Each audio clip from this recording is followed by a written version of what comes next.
아멘. 국내 국외 각 성전과 처소에서 예배드리시는 성도 여러분에게 우리 주 예수 그리스도의 은혜가 충만하기를 축복합니다. 이 시간 우리 각 사람에게 성령께서 살았고 운동력 있는 말씀의 권능을 체험하게 하여 주시고, 또한 우리의 주님이시며 구주이신 예수 그리스도의 은혜를 아는 지식이 더하게 하실 것을 확신합니다. 오늘은 사도행전 13장 13절에서 52절까지를 함께 살펴보겠습니다. 13절 한 절을 함께 읽겠습니다. 바울과 및 동행하는 사람들이 바보에서 배 타고 밤빌리아에 있는 버가에 이르니 요한은 저희에게서 떠나 예루살렘으로 돌아가고, 안디옥 교회에서 협동 목회하던 바울과 바나바가 이방 선교사로 파송되어 떠날 때 바나바의 생질인 마가 요한도 함께 동행하였습니다. 바울 일행이 첫 방문한 곳은 구브로 섬이었습니다. 로마 총독이 파견되어 통치하고 있었습니다. 여기서 거둔 성과는 총독에게 전도하여 믿음을 갖게 한 것입니다. 구브로에서의 전도 여행을 마치고 그들은 배 타고 바보에서 서쪽으로 280km의 항해를 하여 밤빌리아로 갔습니다. 소아시아 남부 해안 지방입니다. 그들은 밤빌리아의 수도인 버가까지 20km를 도보로 갔습니다. 버가에서 마가 요한은 집으로 돌아갔습니다.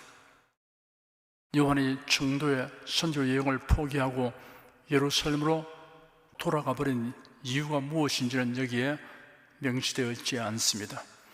이로 인하여 훗날 바울이 2차 선교 여행을 떠날 때 요한을 데리고 가는 것을 강력히 반대한 사실로 추리해 볼 때 요한은 심약하게 되어 앞으로 펼쳐질 선교 사역에 대한 두려움을 느꼈을 것으로 보입니다.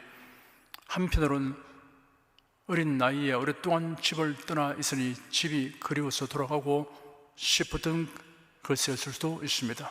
여하간 그가 중도에 돌아가 버린 행동은 바울에게 아주 좋지 않은 인상을 남겼습니다. 14절, 15절 두 절을 함께 읽겠습니다. 저희는 버가로부터 지나 비시디아 안디옥에 이르러 안식일에 회당에 들어가 앉으니라. 율법과 선지자의 글을 읽은 후에 회당장들이 사람을 보내어 물어 가로되, 형제들아, 만일 백성을 구원할 말이 있거든 말하라 하니, 바울과 바나바는 버가에 머물지 않고 곧장 비시디아 안디옥으로 가는 산악길로 올랐습니다. 비시디아 안디옥은 버가로부터 약 160km 떨어져 있으며 갈라디아 지방으로 가는 군사 및 교통의 요충지였습니다. 해발 1200m 정도 되는 고원 지대에 있었습니다. 소아시아에서 가장 험한 길은 타우루스 산 계곡을 지나야 하는데 이곳은 강도와 산적이 많기로 유명하였습니다. 유대인들은 외국 어느 곳에 가서 살던 그곳에 회당을 짓고 그곳에 모여 율법을 배우며 예배하였습니다. 회당은 유대인들의 신앙 구심점 역할을 하였습니다. 회당 예배 순서는 먼저 쇠마 낭독을 하였습니다. 신앙 고백 순서에 해당됩니다. 신명기 6장 4절에 들으라는 낱말은 히브리어로 쇠마입니다. 이스라엘아 들으라, 우리 하나님 여호와는 오직 하나인 여호와시니라는 말씀을 낭독하였습니다. 그런데 주 2세기에 와서 신명기 6장 4절에서 9절까지, 그리고 11장 13절에서 21절까지 낭독하였습니다. 그 다음으로는 예배 인도자가 대표 기도를 한 후 두 번에 걸쳐 성경을 낭독하였습니다. 하나는 모세 오경에서, 또 다른 하나는 모세 오경의 주제와 관련된 예언서에서 낭독되었습니다. 율법과 선지자의 글이란 좁은 의미에서는 모세 오경과 예언서를 말하고, 넓은 의미에서는 구약 성경 전체를 의미합니다. 창세기, 출애굽기, 레위기, 민수기, 신명기 5권의 책을 모세 오경이라고 합니다. 율법과 선지자의 글을 낭독한 다음에는 랍비나 회중 가운데서 지명된 사람이 나와서 강론하였고 끝으로 축복을 선언하였습니다. 하였습니다. 강론자는 보통은 미리 선정되었으나 회당장이 자유롭게 선정하였습니다. 회당에는 세 종류의 사람들이 참석하였습니다. 유대인, 유대교로 개종한 사람, 회당 예배에 참석하기 원하는 이방인입니다. 바울과 바나바는 유대인이었기 때문에 그들이 회당 집회에 참석한 것이 이상하게 취급될 이유는 없었습니다. 그런데 회당장이 이 낯선 사람에게 강론을 부탁한 것을 보면 이미 그들의 전도 활동에 대한 정보를 가지고 있어서 관심을 가졌던 것입니다. 16절 한 절을 함께 읽겠습니다. 바울이 일어나 손짓하며 말하되 이스라엘 사람들과 및 하나님을 경외하는 사람들아 들으라. 유대인들은 관습적으로 앉아서 강론하였고 그리스와 로마인들은 대개 서서 가르쳤습니다. 성경에 보면 예수님도 가르치실 때 앉아서 말씀하신 장면들이 있습니다. 바울이 일어나서 손짓하는 모습을 보면 청중들의 시선을 끌기 위해서이기도 하지만 바울이 낯선 사람이기 때문에 사람들이 웅성거리는 분위기이므로 조용히 하여 달라는 수신호를 한 것 같습니다. 이스라엘 사람들과 하나님을 경외하는 사람들아라고 서두를 꺼냈습니다. 이스라엘 사람들은 유대인들을 가리키고 하나님을 경외하는 사람들은 유대인의 예배에 관심을 가지고 참석한 이방인들을 지칭하는 말입니다. 17절에서 23절까지 함께 읽겠습니다.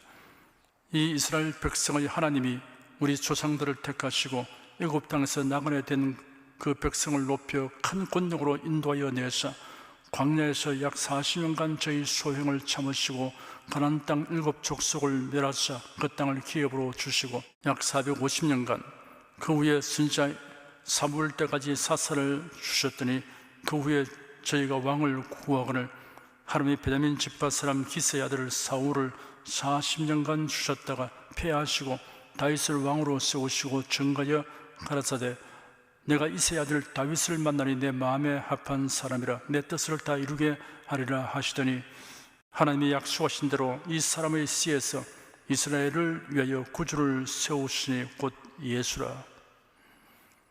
여기서 41절까지 나오는 바울의 설교는 사도행전에 기록된 바울의 3대 설교 중의 하나입니다. 설교의 핵심 내용은 사도행전 2장에 나오는 베드로의 설교와 같습니다. 스데반의 설교 형식과 비슷합니다. 이스라엘의 역사에 대한 요약으로 시작하여 예수 그리스도를 증언하는 신앙 고백적인 내용으로 되어 있습니다. 바울은 스데반의 설교를 듣던 유대인들이 스데반을 돌로 쳐 죽이는 현장에 있었고 그 일의 증인으로 가담했던 자입니다. 그날 스데반의 설교는 그에게 매우 깊은 인상을 주었을 것입니다. 하나님이 아브라함을 선택하시고 아브라함의 두 아들 이스마엘과 이삭 중에서 이삭을 선택하시고 이삭의 두 아들 에서와 야곱 중에서 야곱을 선택하시고 야곱의 12아들을 통하여 이스라엘 민족을 이루게 하신 것은 전적으로 하나님의 주권적 선택과 은혜로 된 것임을 바울이 지적하였습니다. 야곱의 가족이 요셉의 초청으로 애굽에 내려갈 때 70여 명에 불과했으나 애굽에서 번성하여 출애굽할 때는 20세 이상의 장정만 해도 60만 명에 달하는 큰 민족이 되었습니다. 그들이 고된 종살이를 하고 있을 때 하나님께서 모세를 보내어 그들을 가나안 땅으로 인도하시려고 애굽에서 이끌어내셨습니다. 이를 위해 하나님께서 수많은 기사와 이적을 나타내셨습니다. 백성이 행진하던 중 광야에서 불신과 불순종으로 하나님을 원망하고 우상 숭배까지 하였으나 하나님께서 참으셨습니다. 그러나 이스라엘 자손들이 그 나쁜 행실을 고치지 아니하였습니다. 그러므로 하나님이 그들을 징벌하여 애굽에서 나온 사람들 중에 20세 이상의 사람들은 여호수아와 갈렙을 제외하고는 모두 광야에서 죽게 하였습니다. 그래야 그 자손들이 여호수아의 인도 아래 가나안에 들어가게 하셨습니다.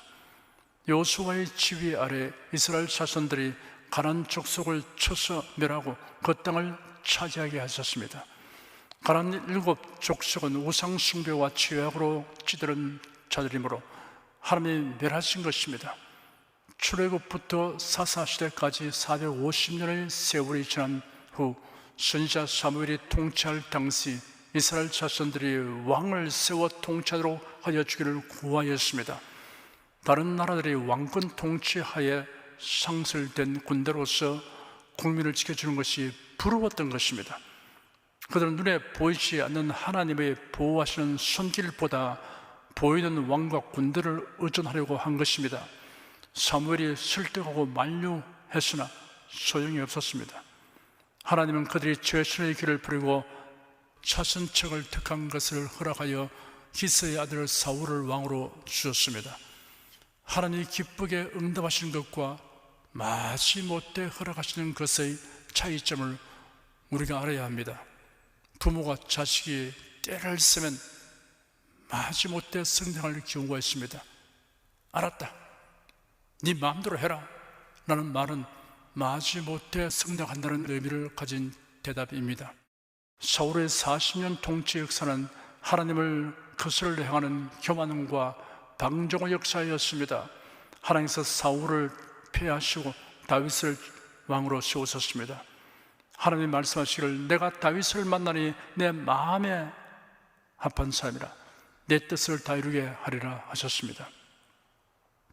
하나님은 다윗과 언약을 맺으셨습니다. 첫째, 다윗을 이스라엘의 주권자로 삼는다고 하였습니다. 둘째, 다윗의 후손을 통하여 나라를 경고케 하신다고 하였습니다. 셋째, 다윗의 후손으로 성전을 건축하게 하신다고 하였습니다. 넷째, 다윗의 가문을 통해 메시아가 오신다고 하였습니다. 다섯째, 범죄하면 징계하지만 그 왕권은 빼앗기지 않는다고 하였습니다. 다윗에게 말씀하신 언약의 골자는 메시아의 오심과 통치에 대한 것입니다. 이러한 언약대로 때가 차며 예수 그리스도께서 세상에 오셨습니다. 바울 사도는 말하기를 하나님이 약속하신 대로 이 사람의 씨에서 이스라엘을 위하여 구주를 세우셨으니 곧 예수라 하였습니다. 예수라는 이름은 여호와는 구원이시다 라는 뜻입니다. 가브리엘 천사는 그가 자기 백성을 저희 죄에서 구원할 자이시라고 말했습니다. 바울은 구주라는 말에 이어 예수라는 이름을 말함으로써 유대인들이 십자가에 못 박아 죽인 예수님이 구주가 되심을 강조하였습니다.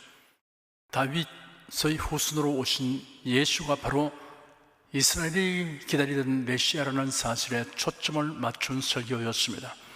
바울의 설교는 선지자 이사야의 예언을 상기시킨 것입니다.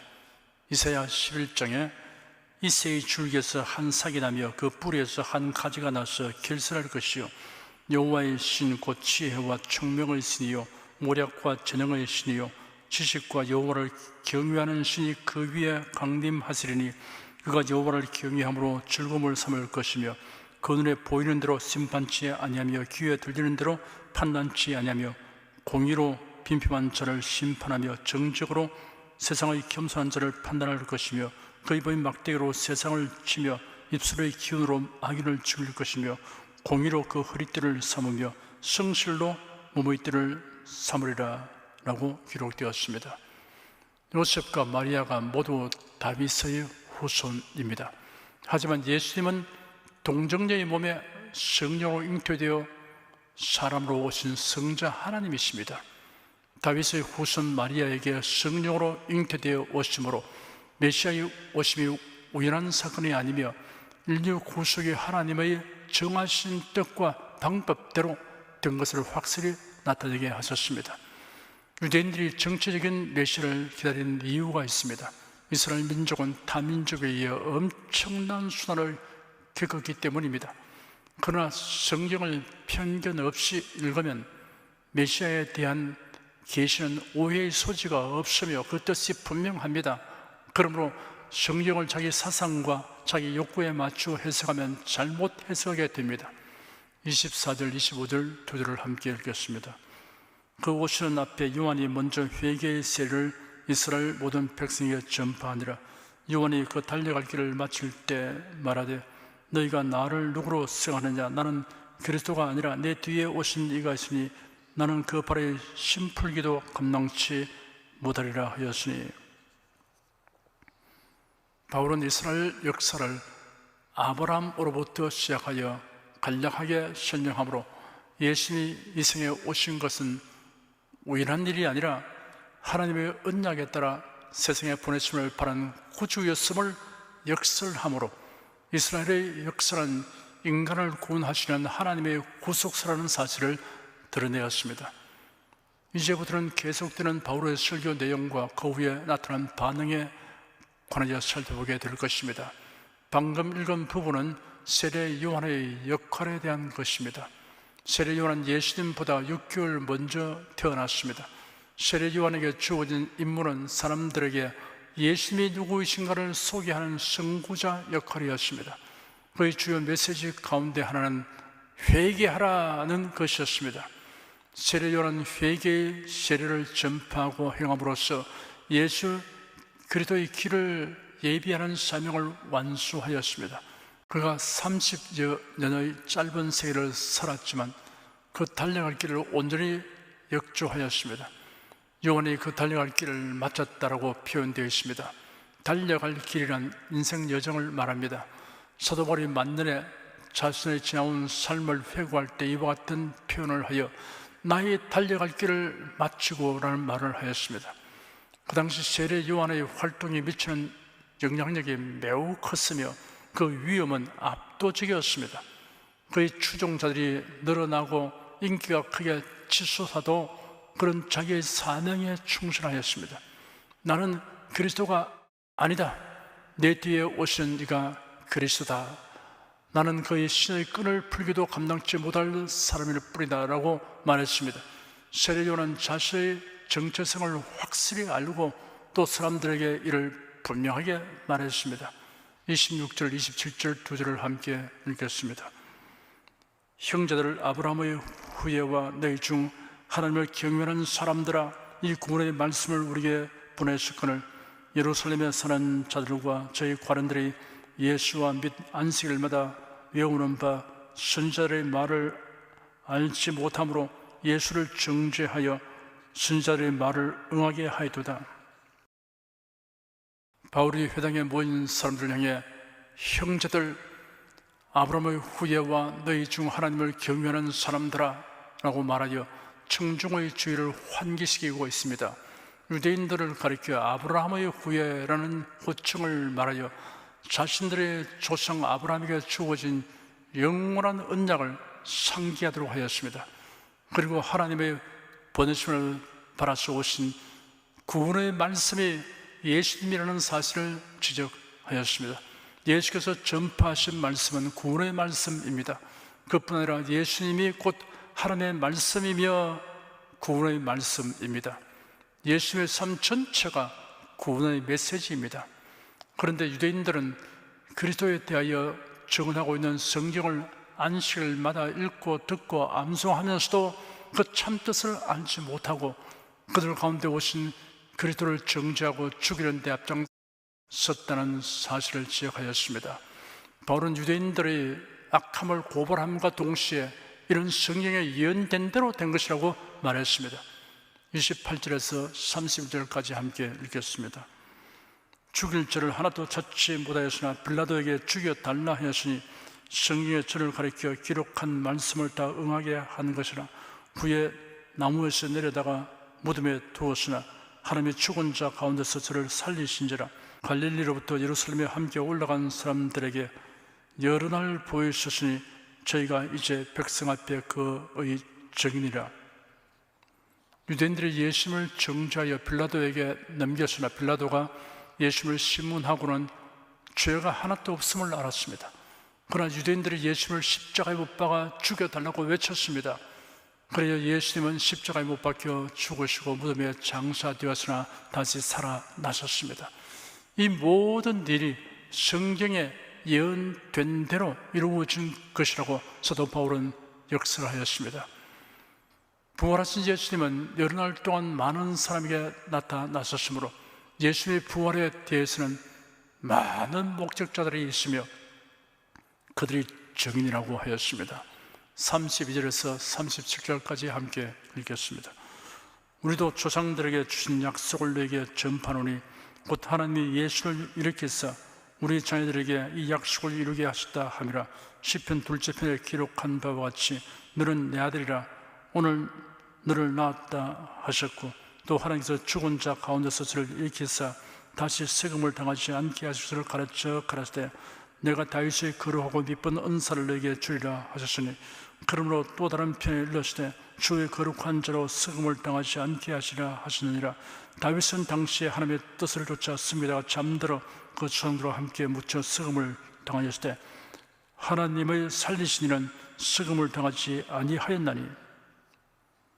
바울은 자신들이 전파하는 것이 별다른 것이 아니라 이처럼 그리스도에 관하여 성경에 예언하신 말씀이 이루어진 것을 전파하는 것이라고 강조했습니다. 예수의 부활 사건은 하나님이 행하신 것으로서 그가 하나님의 아들이라는 사실을 증명하는 것이라고 바울은 시편 2편 7절과 16편 10절 그리고 이사야 55장 3절을 인용하였습니다.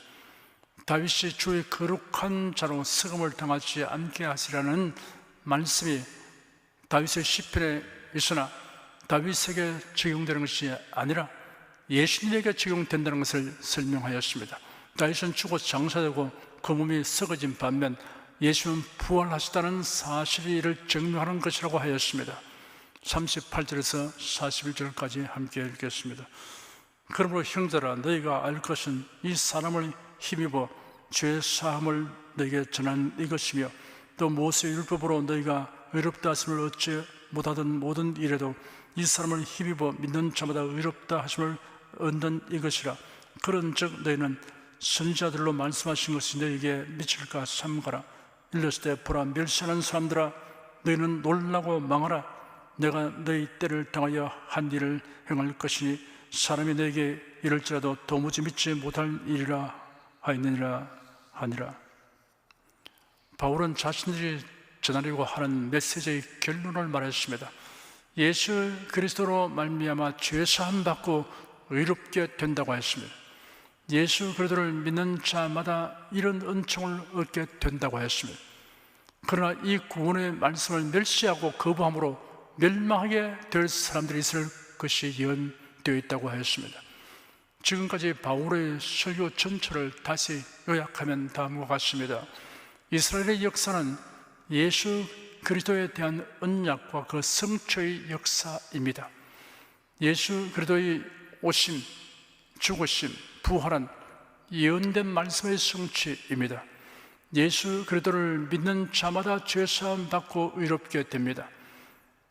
복음을 믿지 않으면 그 복음이 자신에게 멸망의 소식이 됩니다. 보라 멸시하는 사람들아 너희는 놀라고 망하라 하였습니다. 바울은 이 불행한 일이 너희에게 미칠까 두려워하라 하였습니다. 42절 43절 두 절을 함께 읽겠습니다. 저희가 나갈 새 사람들이 청하되 다음 안식일에도 이 말씀을 하라 하더라. 폐한 후에 유대인과 유대교에 입교한 경건한 사람들이 많이 바울과 바나바를 쫓으니 두 사도가 더불어 말하고 항상 하나님의 은혜 가운데 있으라 권하니라. 바울의 설교에 감동을 받은 사람들이 바울 일행이 회당에서 나갈 때 애워싸고 따라 나가면서 다음 안식일에도 설교해 달라고 요청하였습니다. 유대교로 개종한 이방인들은 다음 안식일까지 기다릴 수 없어서 바울과 바나바의 숙소까지 따라갔습니다. 바울은 그들에게 항상 하나님의 은혜 가운데 거하는 생활에 대해 권면하였습니다. 44절에서 48절까지 함께 읽겠습니다. 그 다음 안식일에는 온 성이 거의 다 하나님 말씀을 듣고자 하여 모이니 유대인들이 그 무리를 보고 시기가 가득하여 바울의 말한 것을 변방하고 비방하거늘 바울과 바나바가 담대히 말하여 가로되 하나님의 말씀을 마땅히 먼저 너에게 전할 것이로되 너희가 버리고 영생 얻음에 합당치 않은 자로 자처하기로 우리가 이방인에게로 향하노라. 주께서 이같이 우리를 명하시되 내가 너를 이방의 빛을 삼아 너로 땅끝까지 구원하게 하리라 하시느니라 하니 이방인들이 듣고 기뻐하여 하나님의 말씀을 찬송하며 영생을 주시기로 작정된 자는 다 믿더라. 다음 안식일에는 엄청나게 많은 사람들이 모였습니다. 바울과 바나바는 한 주간 동안 전도했을 것입니다. 그리하여 온 성의 소문이 파다하게 되었습니다. 바울의 설교를 들어도 전혀 감동받지 못한 유대인들이 시기가 가다하여 비난 공격하였습니다. 바울은 이러한 유대인들을 보고 너희들은 자기에게 주어진 복을 자기 발로 차버리는 사람들이라고 말했습니다. 너희가 버리고 영생 얻음에 합당치 않은 자로 자처하기로 우리가 이방인에게로 향하노라 하였습니다. 바울은 유대인들의 부정적 반응을 보고 이방인을 향한 선교를 더 굳게 다짐하였습니다. 이방인들은 복음을 듣고 크게 환영하였습니다. 영생을 주시기로 작정된 자는 다 믿더라는 말씀은 복음을 믿는 것도 하나님의 은총을 입어서 된다는 사실을 나타내고 있습니다. 오랜 세월을 교회에 다닌 분이 노쇠하고 병들어 병원에 입원했는데 며칠 지나지 않아 돌아갔을 것이라는 의사의 진단을 받은 상태였습니다. 제가 그분에게 천국 소망을 굳게 붙드십시오 하였더니 그러고 싶지는 믿어지지 않습니다 라고 대답하므로 찬송을 부른 후 그분을 위해 간절히 기도하였습니다. 다음날 다시 찾아가니 발른 피동을 치며 말하기를 예수님을 믿으면 천국에 들어간다는 말씀이 이제는 믿어집니다 라고 고조된 음성으로 말했습니다. 그리고는 몇 시간 후에 생을 떠났습니다. 예수님을 구세주로 믿습니다 라는 고백에는 예수님이 구세주이심이 믿어집니다 라는 의미가 포함되어 있다고 할 수 있습니다. 영생을 주시기로 작정된다는 다 믿더라 라는 말씀이 이를 증명하고 있습니다. 49절에서 52절까지 함께 읽겠습니다. 주의 말씀이 그 지방에 두루 퍼지니라. 이에 유대인들이 경건한 기분들과 그 성례 유력자들을 선동하여 바울과 바나바를 핍박게 하여 그 중에서 쫓아내니 두 사람이 저희를 향하여 발에 티끌을 떨어버리고 이고니온으로 가거늘 저희들은 기쁨과 성령에 충만하니라. 유대인들이 그 성에서 유력한 자를 선동하여 바울과 바나바를 그 성에서 축출하였습니다. 여기 귀부인이란 유대교로 귀화한 여인들로서 그 사회의 고위층에 있는 사람들의 부인들입니다. 바울과 바나바는 저희를 향하여 발에 티끌을 떨어버리고 이고니온으로 갔습니다. 그들의 악함에 대한 경멸의 표시입니다. 복음을 회방하는 자는 티끌 같은 존재입니다. 새로운 신자들은 성령이 충만하여 핍박받는 중에도 기쁨이 충만하였습니다. 진심으로 복음을 믿으면 이런 현상이 따르게 됩니다. 이 기쁨은 세상이 주는 것과 다릅니다. 복음으로 말미암는 기쁨입니다. 기도하겠습니다. 복음 전파는 그리스도에 관하여 성령의 예언하신 말씀이 이루어진 것을 알리는 것이며 그 이루어진 사실의 핵심이 예수 그리스도의 대속의 죽음과 부활이라는 사실을 우리가 명심합니다.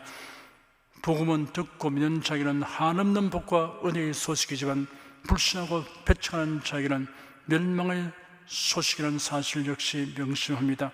이러한 사실을 아는 우리가 복음을 전하는 일이 참으로 시급하고 중함을 승하고 복음을 힘써 전하도록 성령의 은사와 능력을 부어 주시옵소서.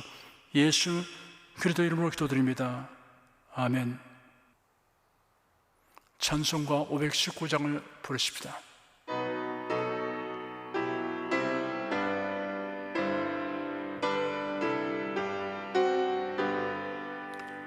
십자가를 질 수 있나 주가 물어보실 때 죽기까지 따라오리 저들 대답하였다. 우리의 심령 주의 것이니 주님의 형상 만드소서. 주인도 따라 살아갈 동안 사랑 충성을 바치오리다. 너는 기억하고 있나 구원받은 강도를. 저가 회개하였을 때 나온 허락 받았다. 우리의 심령 주의 것이니 주님의 형상 만드소서. 주 인도 따라 살아갈 동안 사랑과 충성을 바치오리다.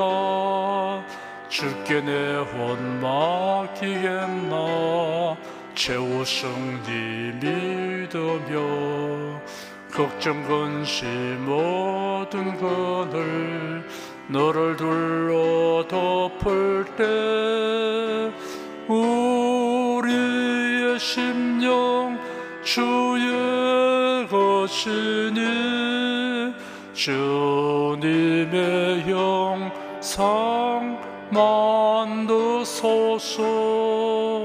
주 인도 따라 살아갈 동안 사랑과 충성을 바치오리다. 이런 일 다 할 수 있나 주가 물어보실 때 용감한 자 옛날처럼 선뜻 대답하리라. 우리의 심령 주의 것이니 주님의 형상 만드소서. 주 인도 따라 살아갈 동안 사랑과 충성을 바치오리다. 아멘. 여러분 중에 아직 예수 그리스도를 영접하지 아니하신 분이나 예수 그리스도만이 구세주이시다라는 믿음을 가지지 아니하신 분은 지금 저를 따라서 신앙 고백 기도를 하십시오. 신앙 고백하는 유익과 복됨과 즐거움을 누리기 원하시는 성도 여러분도 모두 따라서 기도하십시오. 하나님 아버지, 저를 불러주니 감사합니다. 예수께서 십자가에 못 박혀 죽으시고 죽으면서 부활하심으로 저희 모든 죄를 사하여 주시고 저를 구원해 주니 감사합니다. 예수는 나의 구세주이시며 하나님이시며 주님이심을 믿고 고백합니다. 변함없이 하나님을 경외하고 사랑하고 의지하며 살겠습니다. 힘써 복음을 전하며 살겠습니다. 예수님 이름으로 기도드립니다. 아멘. 여러분 가슴에 손을 얹으십시오. 병약한 분들은 아픈 곳에 믿음의 손을 얹으시기 바랍니다. 나는 너희를 치료하는 여호와임이라. 예수께서 가르치며 천국 복음을 전파하시며 모든 병과 모든 약한 것을 고치시니라. 너희 중에 병든 자가 있는 자 위하여 기도할지니라. 믿음의 기도는 병든 자를 구원하리니 주께 스스로를 일으키시리라. 병 낫기를 위하여 서로 기도하라. 손을 얹은 적 나으리라. 이러한 성경 말씀에 의거하여 우리가 하나님께 신주를 간구하오니 응답하여 주시옵소서. 우리를 불쌍히 여기시고 치료하여 주시옵소서. 상한 몸, 허약한 몸, 병든 몸을 다 고쳐 주시옵소서. 내 혈관과 신경, 구강, 혀, 척수, 갑상선, 림파선, 뼈, 골수인대, 관절, 디스크, 근육, 신경, 혈액, 혈관, 피부를 고쳐주시옵소서. 시각기관, 청각기관, 심장, 호흡기, 소화기, 비뇨기의 기능이 완전하게 하여 주시옵소서. 예수 그리스도 이름으로 명한다. 병만은 물러가라. 통증과 염증은 나을지어다. 암과 종양은 소멸될지어다. 각종 장애는 치유될지어다.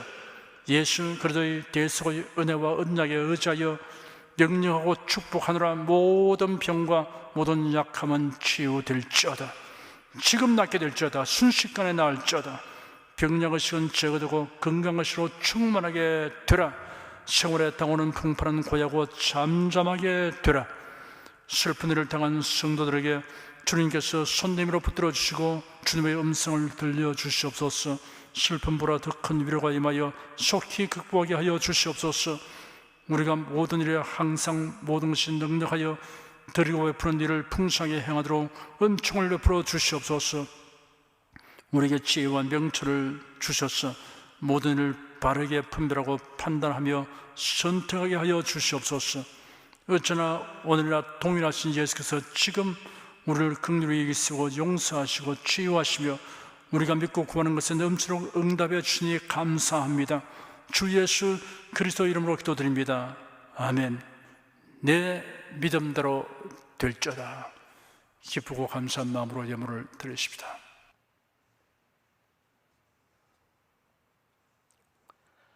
천지 만물을 창조하시고 주관하시는 거룩하신 하나님 아버지, 지난 한 주간 우리를 주님의 돌보시는 은혜 가운데 살게 하시고 오늘 거룩한 주일날에 성도들이 모여 신령과 진정의 예배를 드리게 하여 주시니 감사합니다. 이 시간 설교를 통하여 은혜와 진리의 말씀을 듣고 깨닫게 하시니 감사드립니다. 우리가 주님의 말씀대로 행하며 살기 원하오니 권능의 손길로 도와주시옵소서. 주님께서 베풀어 주시는 은혜에 감사하며 정성껏 예물을 드리오니 기쁘게 받아 주시옵소서. 우리 주 예수 그리스도 이름으로 기도드립니다. 아멘.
드리신 예물 위해 축복하겠습니다. 하나님께 감사헌금 11조 건축헌금 선교헌금 1,000교회 설립헌금을 드렸습니다. 향기로운 제물로 연락해 주시고 우리 온 성도들의 산업을 풍성하게 하여 주시옵소서. 주 예수 그리스도 이름으로 축복하며 기도드립니다. 아멘. 성령 부르겠습니다.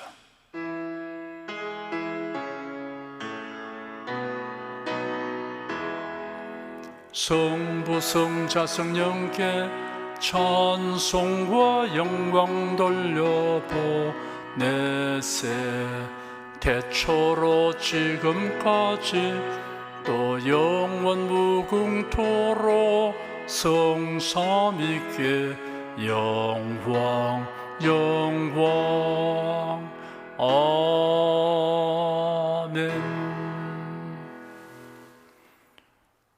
우리 주 예수 그리스도의 은혜와 하나님 아버지의 사랑과 성령의 교통하심이 은혜와 진리 가운데 살아가는 모든 성도들 위해 임하시옵기를 축원합니다.